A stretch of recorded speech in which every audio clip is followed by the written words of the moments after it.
നിങ്ങൾ തുടർമാനമായി ചെയ്യാൻ ആഗ്രഹിക്കുന്ന കാര്യങ്ങൾ പലപ്പോഴും നമുക്കുള്ളൊരു പ്രശ്നമാണ്. നമ്മൾ പലതും തുടങ്ങി നിർത്തുന്നു.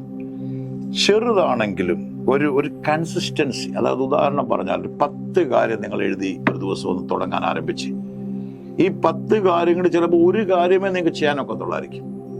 പക്ഷെ നിങ്ങൾ ഒരു തുടക്കമിടുമ്പോൾ അത് വീണ്ടും ആ 1 മിനിറ്റ് നിങ്ങൾ ഒരു ദിവസം പ്രയോജനപ്പെടുത്തുമ്പോൾ 30 ദിവസം 30 മിനിറ്റ് ലഭിക്കുന്നു. നിങ്ങൾ ആ തുടങ്ങി വരുമ്പോൾ നിങ്ങൾക്ക് ഓട്ടോമാറ്റിക്കലി ടൈം ഇൻക്രീസ് ചെയ്യാൻ കഴിയും, കൂടുതൽ നിങ്ങൾക്ക് അത് ഉപയോഗിക്കാൻ കഴിയും. അതുകൊണ്ട് തുടർമാനമായി എന്ത് ചെയ്യുന്നു? ഒരു പാറയിലാണെങ്കിലും ഓരോ തുള്ളി വെള്ളം വീണ ചില വർഷങ്ങൾ കഴിയുമ്പോൾ ആ പാറയ്ക്ക് തുള വീഴും. അത്ര പവറാണ്. അപ്പൊ ചെറിയ ചെറിയ കാര്യങ്ങൾ നിങ്ങൾ പിന്മാറാതെ തുടർമാനമായിട്ട് ചെയ്തു, അതിന്റെ റിസൾട്ട് ചിലപ്പോൾ ഇന്നായിരിക്കത്തില്ല നിങ്ങൾ കാണും, നാളെ നിങ്ങൾ അതിന്റെ റിസൾട്ട് കാണും. പിന്മാറരുത്, ധൈര്യത്തോട് ഗോ അഹെഡ്. ദൈവം നിങ്ങളോട് കൂടെ ഉണ്ട്.